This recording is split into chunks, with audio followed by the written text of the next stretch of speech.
নমস্কার, আপনারা দেখছেন ট্রাইব টিভি বাংলা। আজ আলোচনার বিষয় 2025 চ্যাম্পিয়ন্স ট্রফি।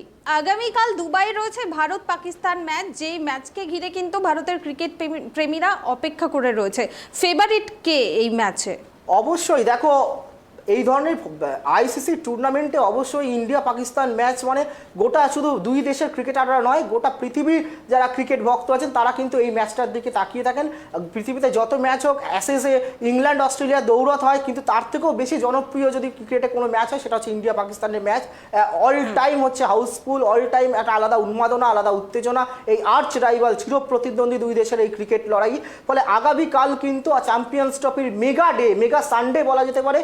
দুবাইয়ে এই ম্যাচ, দুবাই ন্যাশনাল স্টেডিয়ামে, ইন্টারন্যাশনাল স্টেডিয়ামে এই খেলাটা হবে কালকে ইন্ডিয়া পাকিস্তানের মধ্যে। এবং অবশ্যই যদি তুমি আইসিসি টুর্নামেন্টের ইতিহাস দেখো তাহলে কিন্তু অবশ্যই কালকে কিন্তু ভারত পরিসংখ্যানের দিক থেকে এগিয়ে। এখনো পর্যন্ত আইসিসি টুর্নামেন্টে 5 বার ইন্ডিয়া পাকিস্তান হয়েছে, তার মধ্যে চ্যাম্পিয়ন্স ট্রফি তার মধ্যে 3 বার জিতেছে, কিন্তু শেষ 2 বার কিন্তু পাকিস্তান জিতেছে। এবং 2017 সালে যে শেষ চ্যাম্পিয়ন্স ট্রফি হয়েছিল, সেই চ্যাম্পিয়ন্স ট্রফির ফাইনালে কিন্তু এই ইন্ডিয়াকে হারিয়েই চ্যাম্পিয়ন হয়েছিল পাকিস্তান। ফলে লড়াই কিন্তু শেয়ানে হওয়ার কথা পরিসংখ্যান অনুযায়ী। কিন্তু খাতায় কলমে তুমি যদি দুই দলের শক্তি দুর্বলতার দিক থেকে যদি দেখো কুনামি, তাহলে কিন্তু কালকে অবশ্যই এগিয়ে থাকবে ইন্ডিয়া। অনেকটা এগিয়ে থেকে তারা নামবে কালকে মাঠে, তাতে কোনো সন্দেহ নেই। কেননা ইন্ডিয়া প্রথম ম্যাচে বাংলাদেশকে প্রায় হেলায় হারিয়ে দিয়েছে, 6 উইকেটে হারিয়ে দিয়েছে। এই মুহূর্তে টিমের আত্মবিশ্বাস, টিমের কনফিডেন্স কিন্তু অনেক ওপরে রয়েছে। সেই জায়গায় কিন্তু পাকিস্তান প্রথম ম্যাচেই কিন্তু তাদের ঘরের মাটিতে তারা প্রথম ম্যাচেই কিন্তু নিউজিল্যান্ডের কাছে হেরে গিয়ে একটা বড় ব্যবধানে হার দিয়ে তারা যাত্রা শুরু করছে। এবং তারপরে যেটা ধাক্কা তাদের কাছে, পাকিস্তানের কাছে, সেটা হচ্ছে 2017 চ্যাম্পিয়ন্স ট্রফিতে এই পাকিস্তানকে চ্যাম্পিয়ন করার অন্যতম যিনি নায়ক ছিলেন, সেই ফখর জামান, অন্যতম সেরা ব্যাটসম্যান এই পাকিস্তান দলে, তিনি কিন্তু নিউজিল্যান্ড ম্যাচে ফিল্ডিং করতে গিয়ে চোট পেয়ে গোটা টুর্নামেন্ট থেকে ছিটকে গিয়েছেন। ফলে পাকিস্তানের কাছে সেটব্যাক এটা, প্রথম ম্যাচ হার, তারপরে ফখর জামানের মতো প্লেয়ারের ছিটকে যাওয়া, তারপরে ব্যাটিংয়ের ব্যাটসম্যান যারা রয়েছে, টপ অর্ডার ব্যাটসম্যানদের ফর্মে না থাকা, বাবর আজম থেকে শুরু করে পাকিস্তানের টপ অর্ডার ব্যাটসম্যান একদম ফর্মে নেই। বোলিং লাইন আপ পাকিস্তানের সাইন শাহ আফ্রিদি, তার ফর্ম নিয়ে প্রশ্ন রয়েছে। গোটা পাকিস্তান জুড়ে কিন্তু এই মুহূর্তে বাবর আজম, সাইন শাহ আফ্রিদিদের কিন্তু সমালোচনার ঝড় বয়ে যাচ্ছে। তার ওপর কিন্তু একটা কিন্তু কূটনৈতিক চাপ, এটা তো মাঠের ভেতরের কথা, মাঠের বাইরের কিন্তু একটা চাপ কিন্তু বরাবর। এই ক্রিকেটে কিন্তু এই ম্যাচটা কিন্তু শুধুমাত্র মাঠের ভেতরের খেলা নয়, এটা শুধু ব্যাট বলের খেলা নয়। এটা কিন্তু মাথায় রাখতে হবে যে ইন্ডিয়া পাকিস্তান ম্যাচ মানে সে T20 হোক, ওয়ানডে হোক কিংবা টেস্ট হোক, সেখানে কিন্তু একটা মনস্তাত্ত্বিক লড়াই থাকে। একটা দুটো ড্রেসিং রুমেই কিন্তু আলাদা একটা প্রেশার বা চাপ কিন্তু থাকবে। মাঠের মধ্যে সেই প্রেশারটাকে যে দল যত তাড়াতাড়ি অ্যাবজর্ব করতে পারবে বা যত তাড়াতাড়ি নিয়ন্ত্রণ করতে পারবে, করে নিজেদের স্বাভাবিক খেলাটা খেলতে পারবে, সেই ম্যাচ তাদের। কালকে কিন্তু সেটাই। তবে খাতায় কলমে তুমি যদি বলো, অবশ্যই কিন্তু কালকে পরিসংখ্যানের দিক থেকে বলো, বর্তমান পারফরমেন্স দিক থেকে বলো, বা দুই দলের শক্তির দিক থেকে তুমি যদি বলো, তাহলে অবশ্যই কিন্তু কালকে রোহিত শর্মারা অনেকটা এগিয়ে, ফেভারিট হয়ে অবশ্যই কিন্তু কালকে নামবে কুনামি। একেবারেই কালকের এই ম্যাচে দুই দলের শক্তি এবং দুর্বলতাগুলো কি কি?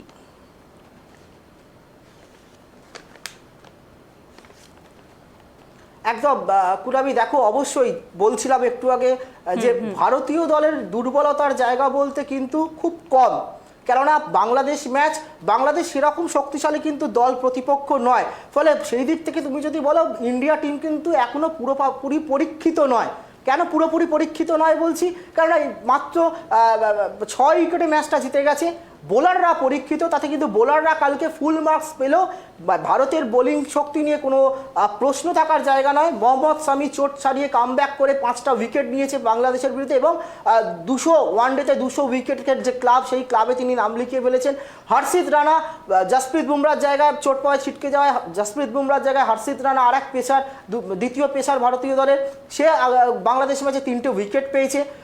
স্পিনারদের দিক থেকে তুমি যদি দেখো, সেটা হচ্ছে অক্ষর প্যাটেল, অলরাউন্ডিং স্পিনার।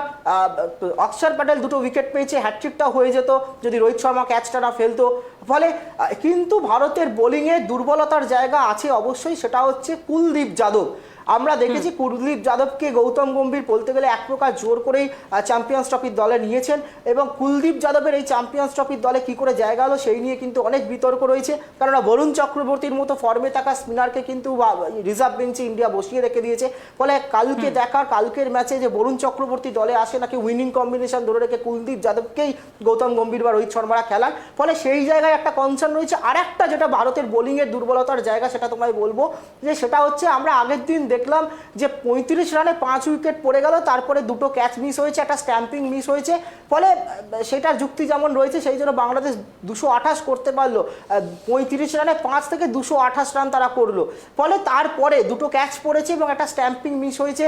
তারপরেও কিন্তু বাংলাদেশের দুজন batsman, middle order batsman Jaker Ali এবং তৌহিদ হৃদয় যেভাবে একটা 154 রানের পার্টনারশিপ খেলো 210 বলে, ফলে সেই জায়গায় ভারতীয় দলের এই বোলারদের মাঝখানের ওভারগুলোতে শুরুতেই দ্রুত উইকেট পেয়ে যাওয়ায় একটা আত্মবিশ্বাসের একটা আত্মতুষ্টির জায়গা মনে হচ্ছে। আগের ম্যাচে মনে হচ্ছিল কোথাও যেন চলে এসছে ভারতীয় বোলারদের মধ্যে। ফলে সেই জুটিকে ভাঙতে পারলো না, 144 রানের পার্টনারশিপ করলো বাংলাদেশ। ফলে সেই জায়গাটা বিশেষ করে যখন পাকিস্তান ব্যাট করবে তাদের মিডিল ওভারগুলোতে, মাঝখানের ওভারগুলোতেও কিন্তু ভারতীয় বোলারদের সমান তাগিদ নিয়ে ঝাঁপাতে হবে যাতে উইকেট পড়া বন্ধ না হয়, রানের গতি যেন কোনোভাবেই না বাড়ে, রানের গতি যেন আটকানো যায় এবং উইকেট পড়া যেন ধারাবাহিকভাবে উইকেট পড়ে। যে প্রথম দিকে 3-4টে উইকেট পড়ে গেলে তারপরে যেন কোনো রকম আত্মতুষ্টি ভারতীয় বোলারদের মধ্যে না আসে, তাহলে কিন্তু সেই সুযোগকে পাকিস্তান কাজে লাগিয়ে দিতে পারে। মনে রাখতে হবে কুনামি যে এই পাকিস্তান টিম বিশ্বে যতগুলো দেশ ক্রিকেট খেলে তার মধ্যে সব থেকে আনপ্রেডিক্টেবল টিম কিন্তু পাকিস্তান কখন কি করে দেবে সেটা কিন্তু খুব বলা মুশকিল। প্রথম ম্যাচে তারা হেরেছে কিন্তু তাদের সেটা মাথায় রাখতে হবে। আর পাকিস্তানের দিক থেকে তুমি যদি বলো, প্রথম ম্যাচে কিন্তু পাকিস্তানের বোলিং বলো, ব্যাটিং বলো, ফিল্ডিং বলো, তিনটে ডিপার্টমেন্টেই পাকিস্তান কিন্তু তোমার ব্যর্থ। আমি তোমাকে তার মাঝে একটু আপডেটটা দিয়ে দেবো যে ইংল্যান্ড কিন্তু 50 ওভারে 351 রান করলো 8 উইকেট হারিয়ে, এবং অস্ট্রেলিয়াকে জিততে গেলে 50 ওভারে 352 রান করতে হবে। অস্ট্রেলিয়ার সামনে 352 রানের টার্গেট রাখলো। পাকিস্তান টিমের কথা তুমি যদি বলো, আমি যদি প্রথমে ব্যাটিংয়ের দিকে যদি আসি, তাহলে ব্যাটিংয়ের ক্ষেত্রে তোমাকে আমি বলবো মোহাম্মদ রিজওয়ান, তিনি রানের মধ্যে নেই। বাবর আজম যে মূল batsman, opener batsman Babar Azam প্রাক্তন অধিনায়ক, এবং যে বাবর আজমকে একটা সময় বিরাট কোহলির সঙ্গে তুলনা করা হচ্ছিল, সেই বাবর আজম রানের মধ্যে নেই। প্রথম ম্যাচে তিনি ব্যর্থ হয়েছেন। ফাকর জামান কিন্তু ছিটকে গেছেন। ফাকর জামানের ব্যাটটা বড় ভরসা ছিল ব্যাটিং অর্ডারে পাকিস্তান। ফাকর জামান গোটা টুর্নামেন্ট থেকে ছিটকে গেছেন। তার জায়গায় হয়তো কালকে দেখা যেতে পারে ইমামুল হককে আসতে দেখা যেতে পারে। প্রাক্তন ক্রিকেটার ইনজামামুল হকের ভাইপো হন ইমামুল হক, সে আসতে পারে। এবং বোলিংয়ের দিক থেকে তুমি যদি দেখো পাকিস্তানের মিডিল অর্ডার সেই মিডিল অর্ডারও কিন্তু খুব একটা কিন্তু নিউজিল্যান্ড ম্যাচে ভরসা দেখাতে পারেনি, আশার আলো জোগাতে পারেনি। এবং তুমি যদি বোলিংয়ে দেখে হ্যারিস রাউফ ততই বছর, বাবর আহমেদ ততই বছর, নাদিম শাহ ততই বছর, যে বোলিং লাইন আপ পাকিস্তানের বোলিং লাইন আপ কিন্তু নির্ভর করছে অনেকটা শাহিন শাহ আফ্রিদির ওপর। সেই শাহিন শাহ আফ্রিদি কিন্তু নিজেদের ঘরের মাঠে নিজেদের উইকেটে কিন্তু প্রথম ম্যাচে নিউজিল্যান্ডের বিরুদ্ধে চরম ব্যর্থ। ফলে পাকিস্তানের কিন্তু তিনটে ডিপার্টমেন্টেই দুর্বলতা রয়েছে। নিউজিল্যান্ড ম্যাচেও পাকিস্তানের ফিল্ডিং আহামরি ছিল না। ফলে ভারতের বিরুদ্ধে এই রকম একটা হেভিওয়েট ম্যাচে ভারতকে হারাতে গেলে পাকিস্তানকে কিন্তু কালকে তিনটে ডিপার্টমেন্টেই, তিনটে বিভাগেই, ব্যাটিং, ফিল্ডিং, বোলিং, তিনটে বিভাগেই কিন্তু ভালো খেলতে হবে। এবং আরও একটা তোমায় যেটা কথা বলবো, যেটা পাকিস্তানের কাছে সেটব্যাক, যে পাকিস্তানের কাছে একটা ডিসঅ্যাডভান্টেজ, সেটা হচ্ছে পাকিস্তান গোটা টুর্নামেন্টের সব ম্যাচ খেলবে তাদের নিজেদের ঘরের মাঠে, কিন্তু শুধুমাত্র কালকের ম্যাচটা তাদের খেলতে আসতে হবে হচ্ছে দুবাই ইন্টারন্যাশনাল স্টেডিয়ামে। তাদের ঘরের মাঠে খেলবে না, যেহেতু ভারত পাকিস্তানে যেতে রাজি হয়নি, তাই ভারতের সমস্ত ম্যাচ দুবাইতে হচ্ছে। ফলে দুবাইয়ের উইকেটে ভারত কিন্তু ইতিমধ্যেই দুদিন আগে বাংলাদেশের বিরুদ্ধে একটা ম্যাচ খেলে ফেলেছে। দুবাইয়ের উইকেটের এই মুহূর্তে কি পজিশন, কি অবস্থা, কি চরিত্র দুবাইয়ের উইকেটে, সেখানে ভারতীয় ব্যাটসম্যান, বোলার, স্পিনাররা, ভারতীয় টিম ম্যানেজমেন্ট বুঝে গেছে। সেটা কিন্তু পাকিস্তান কিন্তু প্রথম কালকে নামবে দুবাইয়ের মাঠে খেলতে। একটা ম্যাচ তারা খেলবে, প্রথম ম্যাচটা তারা তাদের ঘরের মাঠে একটা অন্য ধরনের উইকেটে নিজেদের হোম ক্রাউড, ঘরের দর্শকদের সামনে খেলেছে। খেলেই তারপরের ম্যাচটা তারা খেলতে আসছে একটা অন্য দেশের মাটিতে খেলতে আসছে। আবার তারা এই ম্যাচটা খেলে দিয়ে আবার তাদের পাকিস্তানে গিয়ে পরের ম্যাচটা বাংলাদেশের সঙ্গে খেলতে হবে। ফলে পাকিস্তানের কাছে কিন্তু এটাও কিন্তু একটা খুব ডিসঅ্যাডভান্টেজ, সেটা হচ্ছে যে কালকে দুবাইয়ের মাঠে খেলতে হবে, যে দুবাইয়ের মাঠে ইতিমধ্যেই ভারত একটা ম্যাচ খেলেছে এবং ম্যাচটা জিতে গেছে। ফলে দুবাইয়ের উইকেট, আবহাওয়া সম্বন্ধে ভারতীয় দল যথেষ্ট ওয়াকিবহল। সেই জায়গায় পাকিস্তান কালকে দুবাইয়ের মাঠে প্রথম ম্যাচটা খেলবে এবং একমাত্র ম্যাচটা খেলবে। ফলে সেই জায়গা থেকে দেখতে গেলে কিন্তু অবশ্যই পাকিস্তানের কাছে এটা কিন্তু একটা সেটব্যাক। তারপর দুবাইয়ের যে উইকেট, স্লো টার্নিং উইকেট, এবং শেষের দিকে আমরা দেখেছি যে উইকেট অনেকটা মন্থর হয়ে যাচ্ছে, ভারতীয় ব্যাটসম্যানদেরও ব্যাট করতে সমস্যা হচ্ছিল, ব্যাটে বল অনেক দেরিতে আসছিল, ফলে সেই জায়গায় দাঁড়িয়ে কিন্তু পাকিস্তানের কাছে একটা এটা ডিসঅ্যাডভান্টেজ। পিচটাও কিন্তু কালকে একটা ডিসঅ্যাডভান্টেজ হবে, তাতে কোনো রিমিক, সন্দেহ নেই। আগামীকাল ভারত পাকিস্তানের ম্যাচে বিরাট কোহলি কি ফর্মে ফিরবেন?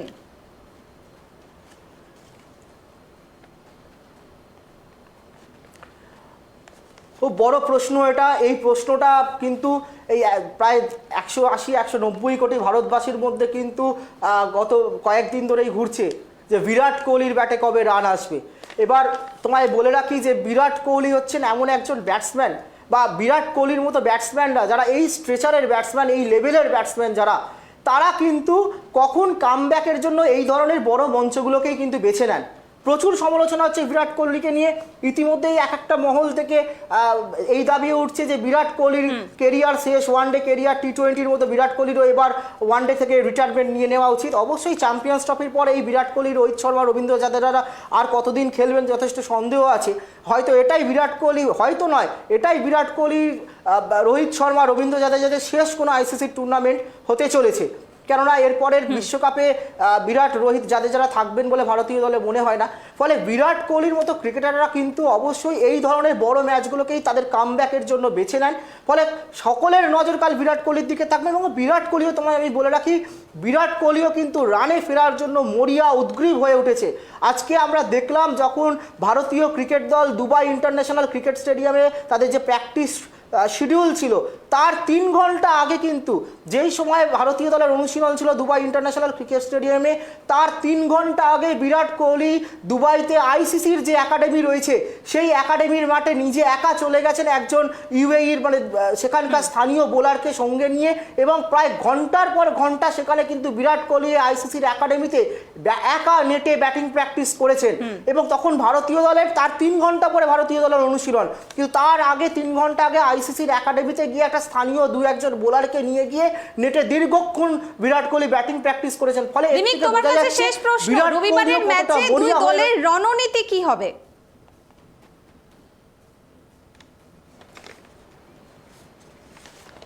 অবশ্যই রবিবারের ম্যাচে রণনীতি যেটা তোমায় যেটা বললাম প্রথমেই, যে টস একটা বড় ফ্যাক্টর হবে। অবশ্যই টসে জিতলে, আজকে অস্ট্রেলিয়া যে ভুলটা করেছে সেই ভুল করা যাবে না। টসে জিতলে প্রথমে ব্যাট করো, করে একটা বড় রান করো। কেননা পরিসংখ্যান বলছে যে এই দুবাই ইন্টারন্যাশনাল ক্রিকেট স্টেডিয়ামে আজ পর্যন্ত যত ক্রিকেট ম্যাচ হয়েছে ওয়ানডে, তার মধ্যে দুবারই মাত্র 300-র বেশি রান হয়েছে।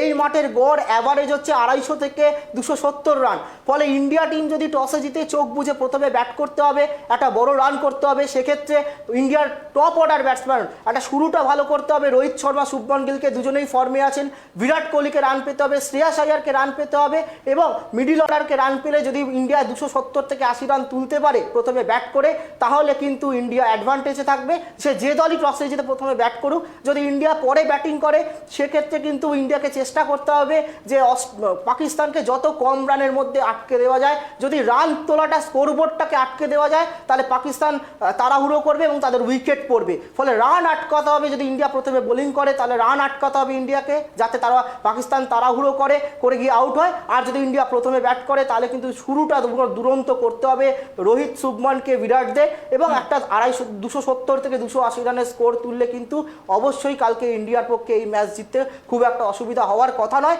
কেননা দুই দলের যে শক্তি, দুই দলের যে ব্যালেন্স, তাতে কিন্তু কালকে কিন্তু ইন্ডিয়া অনেক এগিয়ে থেকে মাঠে রাখবে, তাতে কোনো কিন্তু সন্দেহ নেই। কুনামি, ধন্যবাদ রিমিক। আমরা আলোচনা করলাম আইসিসি চ্যাম্পিয়ন্স ট্রফি 2025 নিয়ে, এবং আপনাদেরকে জানিয়ে রাখবো আজ খেলা হচ্ছে অস্ট্রেলিয়া বনাম ইংল্যান্ডের, এবং আগামীকাল রবিবার মুখোমুখি হবে ভারত ও পাকিস্তান। এই দুই দেশের লড়াই ক্রিকেটে একেবারে আলাদা মাত্রা যোগ করে। এ যেন অনেকটা ফুটবলের ডার্বির মতো। এবার চ্যাম্পিয়ন্স ট্রফির আয়োজক দেশ পাকিস্তান, তবে ভারত সেই দেশে খেলতে যেতে রাজি না হওয়ায় তাদের ম্যাচগুলো দুবাইয়ে অনুষ্ঠিত হচ্ছে। এর আগে ইউএইতে একাধিকবার মুখোমুখি হয়েছে এই দুই চিরপ্রতিদ্বন্দ্বী।